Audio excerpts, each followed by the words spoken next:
کہا تھا کہ محبت اہل بیت موسموں پہ حاوی ہوتا ہے، موسم ان کی محبت پہ حاوی نہیں ہوتا۔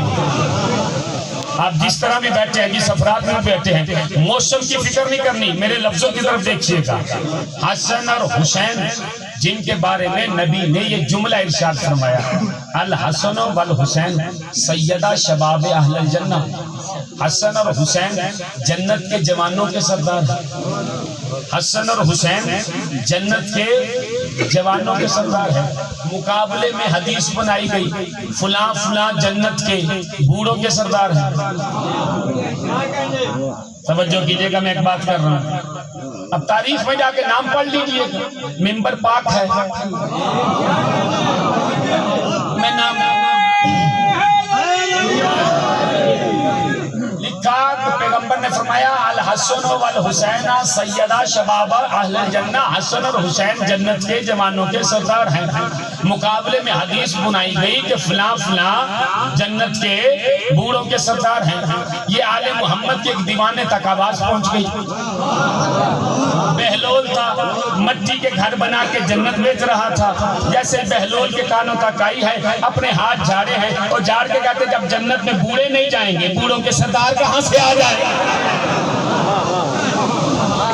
نہیں توجہ کیا آپ نے، سلامت رہے آپ کا۔ یہ بزرگ ناراض نہ ہونا کہ یہ منبر پہ کیا کہہ دیا جنت میں بوڑھے نہیں جائیں گے، یہ جائیں گے لیکن جنت میں جوان ہو کے جائیں گے۔ خدا ان کی جوانی کو بدل دے گا جیسے زلیخا کو بدلا تھا۔ یہ جنت میں جنت بنی ہمارے لیے، یہ تو ہمارا معیار ہے کہ ہم مر کے جنت لیں یا زندہ رہ کے جنت لے لیں، یہ تو اپنے اپنے معیار کی بات ہے۔ فرمایا پیغمبر نے کہ حسن اور حسین امام ہیں، چاہے کھڑے ہوں چاہے کہا کہ حسن سلو پسند تھے، حسین جنگ پسند تھے، دونوں کے مزاج میں فرق تھا۔ میں جملہ کہہ رہا ہوں جیسے مت ہی سنیے گا، ہمارے 14 ایسے ہیں جن کے مزاج میں فرق نہیں۔ توجہ، دلیل دے رہا ہوں، دلیل سنیے گا کہ ان کے مزاج میں فرق نہیں۔ لوگوں نے 4 بنائے، چاروں کے مسلح الگ، چاروں کے طریقہ نماز الگ، چاروں کا انداز الگ، چاروں کا طریقہ تبلیغ الگ، چاروں کا دین الگ، چاروں کا مسلک الگ، چاروں کی شریعت الگ۔ ہم نے 12 مانے، 12 کے 12 کی طبیعت بھی ایک، 12 کے 12 کی نیت بھی ایک، 12 کے 12 کی نماز بھی ایک، 12 کے 12 کا مسلح بھی ایک۔ اگر یقین نہ آئے، جب بعد از رسول 25 سال بعد علی نے نماز پڑھائی تو صحابہ نے کہا آج ہم نے 25 سال بعد وہ نماز پڑھی ہے جو رسول کے پیچھے پڑھی تھی۔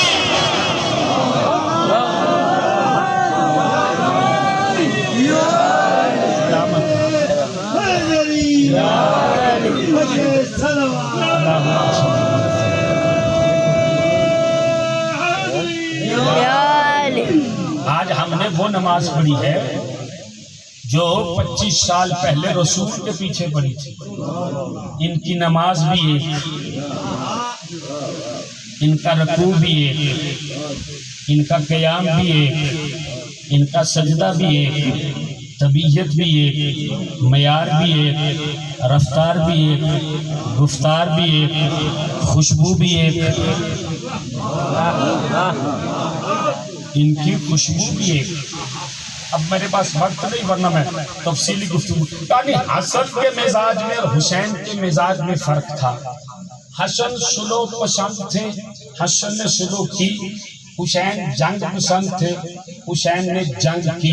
میں نے کہا آپ جملہ غلط کہتے ہو، حسن نے سلو نہیں کی، حسن سے سلو کی گئی۔ نہیں، جملے پہ غور، تھوڑا سا پڑھا لکھا جملہ تھا، آپ خاموش کر کے۔ حسن نے سلو نہیں کی، حسن سے سلو کی گئی۔ اگر حسن سلو کرتے تو کاغذ قلم اپنے پاس سے دیتے، کاغذ قلم کا فرعون شام کے پاس سے آنا اس بات کی دلیل تھی، اور یہ کہنا جو آپ کی شرطیں ہیں وہ لکھ دو کہ حسن نے سلو نہیں کی، حسن سے سلوک کی گئی۔ اور جملہ سنیے گا، حسین نے جنگ نہیں کی، حسین سے جنگ کی گئی۔ امام حسین نے جنگ نہیں کی، امام حسین سے جنگ کی گئی۔ دلیل کیا ہے؟ جنگ وہ کرتا ہے جو کسی کے میدان میں جا کے لڑے، حسین کسی کے میدان میں نہیں لڑے، 7,000 درہم میں جگہ خرید کے اپنے گھر میں بیٹھے تھے۔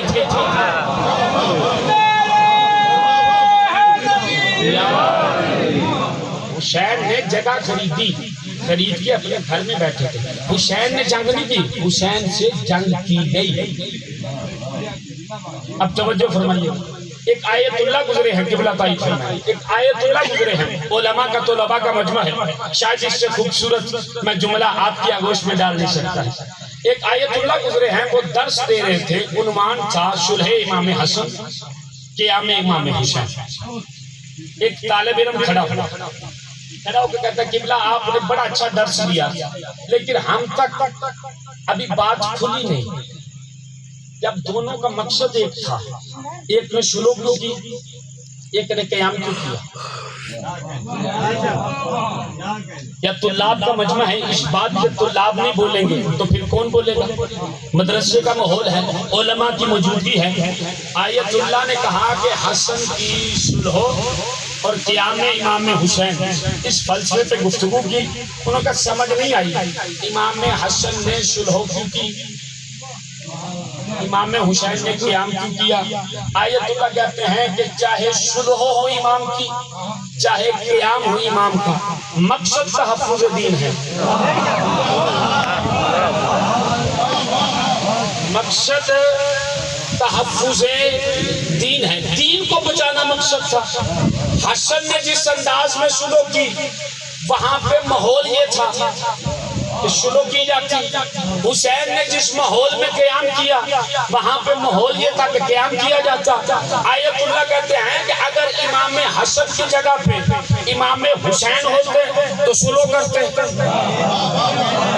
اگر امام حسین کی جگہ پہ امام حسن ہوتے تو قیام کرتے۔ دونوں کے مزاج میں فرق نہیں ہے۔ وہ کہتا قبلہ میں مطمئن نہیں ہوا، توجہ کیجیے گا، میں مطمئن نہیں ہوا کہ جب دونوں کا مقصد ایک تھا تو راستے الگ کیوں تھے؟ قبلہ نے پھر جملہ کہا، قبلہ کہتے جب تک کفر ایک دائرے کے اندر رہے امام سلو کرتا ہے۔ ہوئے ہوئے جملہ تھا یار بڑا قیمتی، جب تک کفر اور نفاق ایک دائرے کے اندر رہے امام سلو کرتا ہے، جب وہ کفر اور نفاق دائرے سے باہر نکلے امام قیام کرتا ہے۔ مقصد کربلا تو سمجھنا ہے نا کہ ہم 10 محرم کو ماتم کر کے آئے ہیں، زنجیر زنی کر کے آئے ہیں۔ الحمدللہ میں خود زنجیر زن ہوں، زنجیر مار کے ماتم کر کے آیا ہوں، میں ماتم کا مخالف ہی نہیں، اس لیے کہ ماتمی کے پاؤں کی جوتی کی خاک میری آنکھوں کا سرما ہے۔ بڑی عزت، بڑی عظمت، بڑا مقام مرتبہ ہے ماتم کا، لیکن اگر ماتم کے ساتھ نماز ہو،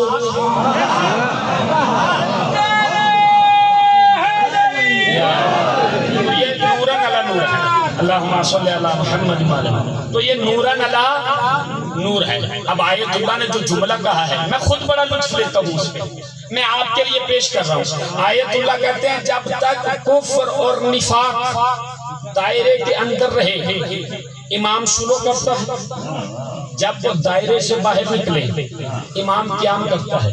طالب علم بڑا زیرک تھا، وہ کہتا ہے قبلہ میں ابھی بھی مطمئن نہیں ہوا۔ توجہ کیجیے، اب آیت اللہ نے کہا میں نے تھیوری بتائی ہے، سمجھ نہیں آئی، اسے پریکٹیکل کر کے بتاتا ہوں۔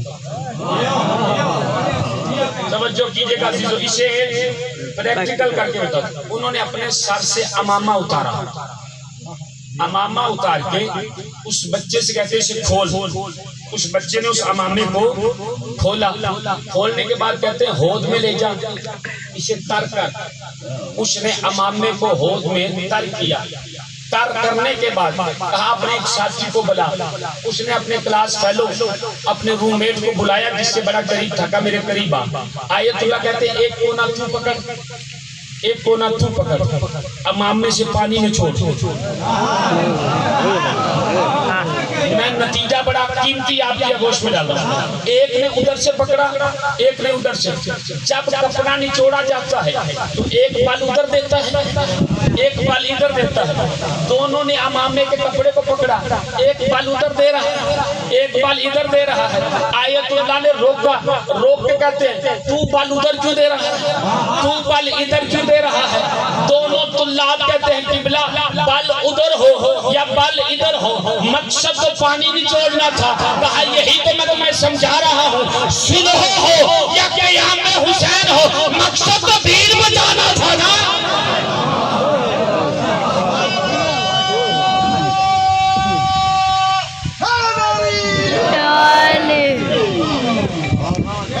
سلامت رہے جی, سلامت رہے یہ بچے, یہ نوجوان, یہ میرے بزرگ, یہ میرے بھائی, یہ ہم سن کم سن. کہا راستہ صلحوں کا ہو یا راستہ جنگ کا ہو, مقصد تو تحفظ دین ہے. دیکھنا یہ ہے کہ حسن کی صلح سے دین محفوظ ہوا ہے یا برباد ہوا ہے. حسین کی جنگ سے دین محفوظ ہوا ہے یا دین برباد ہوا ہے. اب اس مقصد کو ہم نے اپنے ذہن میں رکھنا ہے کہ صلح امام حسن کا مقصد کیا ہے, جنگ امام حسین کا مقصد کیا ہے. صلح امام حسن کے مقصد میں سے علماء موجود ہیں. جب امام کے سامنے کاغذ قلم آیا ہے, امام نے پہلی شرط یہ لکھی کہ تم قرآن اور سنت پہ عمل کرو گے. اوئے ہوئے, مرضی آپ کی اپنی ہے جو نہیں بولے ہو یار. اس کا مطلب یہ ہے امام نے منافق کے چہرے سے نقاب اتارا ہے کہ یہ خلیفۃ المسلمین کا دعویٰ کر رہا ہے, کاتب وحی ہونے کا دعویٰ کر رہا ہے, نہ یہ قرآن پہ عمل کر رہا ہے نہ یہ سنت پہ عمل کر رہا ہے.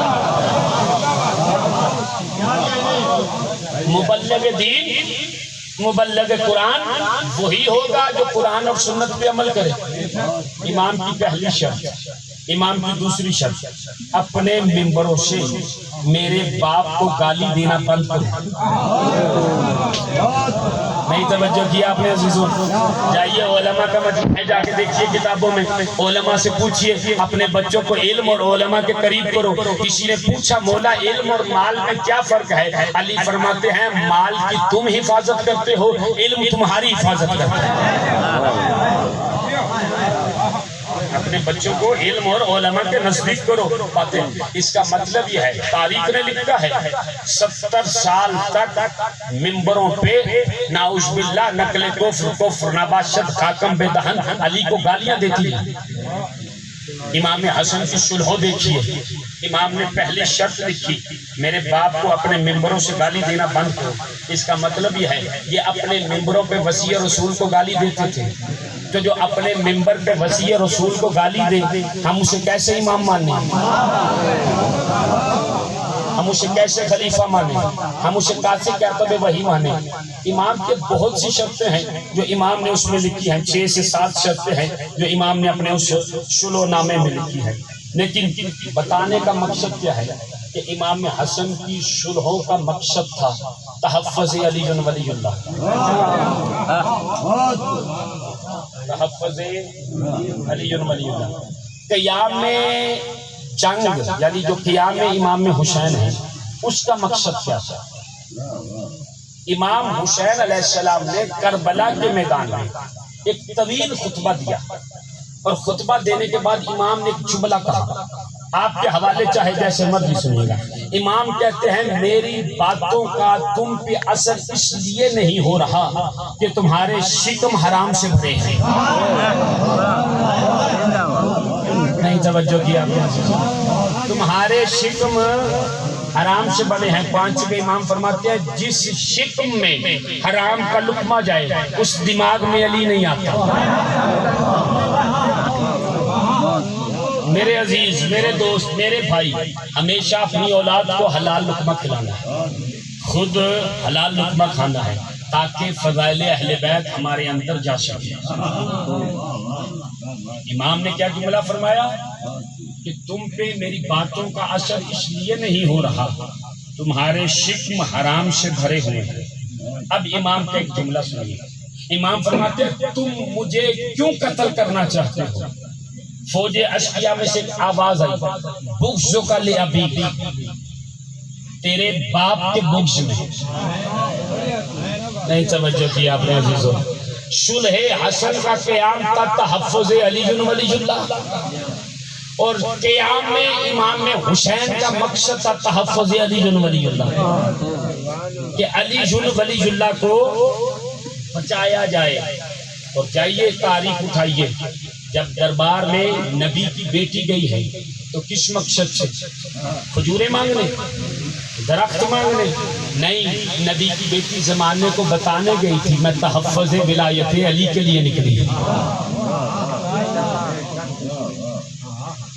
یہ تاریخ ہے، یہ مقصد کربلا تحفظ ولایت علی ہے، لیکن مقصد تحفظ ولایت علی جھگڑا نہیں، اختلاف نہیں، دست و گریبان نہیں. علی کو ویسے لو جیسے رسول نے دیا. میں ایک جملہ کہنا چاہتا ہوں، قیمتی جملہ ہے، آپ کی آگوش میں ڈال رہا ہوں. 18 ذی الحج کو غدیر کے میدان میں علی کی ولایت کا اعلان ہوا، اور اعلان کس طرح ہوا، انداز کیا تھا؟ نبی نے صحابہ سے کہا آگے والوں کو پیچھے بلاؤ، پیچھے والوں کا انتظار کرو. یہ کیا مقصد تھا اس کا؟ یہ اس کا ظاہر تھا، اس کا باطن کیا تھا؟ ظاہر یہ تھا کہ جو قافلے سے آگے گزر گئے ہیں انہیں پیچھے بلا لو، جو پیچھے رہ گئے ہیں ان کا انتظار کر. یہ اس کا ظاہر تھا. اس کا باطن بیان کرتا ہوں، چاہے جیسے مرضی سنیے گا. اس کا باطن یہ تھا کہ پیغمبر زمانے کو بتا رہے تھے عشق علی میں حد سے آگے بھی نہ نکل جانا. نہیں توجہ کیا آپ نے؟ عشق علی میں حد سے آگے بھی نہ نکل جانا، اور بغض علی میں علی کو اپنے جیسا بھی نہ کہنا. مقصد کربلا سمجھ میں آ رہا ہے؟ مقصد غدیر سمجھ میں آ رہا ہے؟ مقصد سقیفہ سمجھ میں آ رہا ہے؟ مقصد صلح امام حسن سمجھ میں آ رہا ہے؟ ہمارا دین کس چیز کا نام ہے؟ تحفظ ولایت علی ابن ابی طالب. لیکن جیسی ولایت نبی نے دی ویسی ولایت کو لینا، یہ ہے مقصد دین. اپنے مزاج سے ولایت علی نہیں لینی.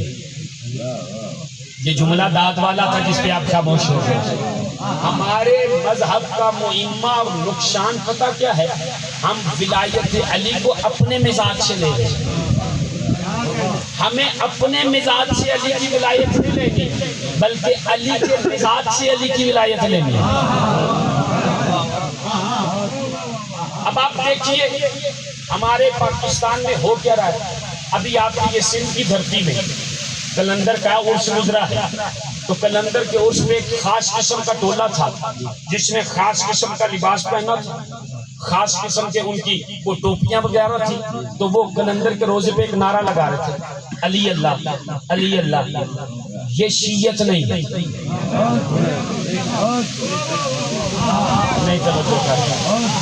یہ شیعت نہیں. اس لیے کہ پوری کائنات میں، جملہ آپ کے حوالے کرو، پوری کائنات میں 4 بندوں کو خدا کہا گیا. جملہ بچوں کے لیے نیا ہے، توجہ فرمائیں. کائنات میں 4 بندوں کو خدا کہا گیا، بندوں کو خدا کہا گیا. فرعون، نمرود، شداد، علی. فرق کیا تھا؟ فرعون کہتا تھا مجھے خدا نہ مانا تو قتل کروں گا. نمرود کہتا تھا مجھے خدا نہ مانا تو قتل کروں گا. شداد کہتا تھا مجھے خدا نہ مانا تو قتل کروں گا. علی کہتے تھے مجھے خدا مانا تو قتل کروں گا. یاد جو بولے ہو سلامت نہیں یاد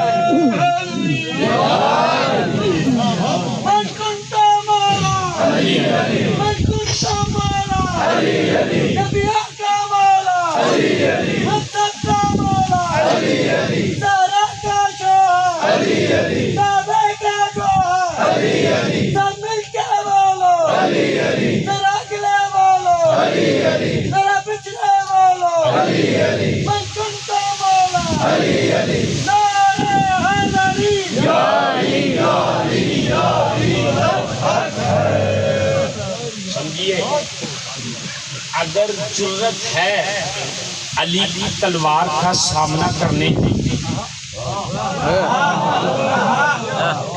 پھر تو جو مرضی کرتے پھرو لیکن اگر علی کے 12ویں بیٹے کی تلوار کے سامنے کرنے کی ضرورت نہیں تو علی کی تلوار کا سامنا کرنے کی ضرورت کیسے ہو لہٰذا علی کو وہ مانو جو اللہ منوا رہا ہے جو رسول بتا رہا ہے جو امام حسن نے بتایا جو امام حسین نے بتایا میں جب چلا تو مجھے نہیں پتا تھا میں نے یہاں پہ کیا پڑھا منبر پہ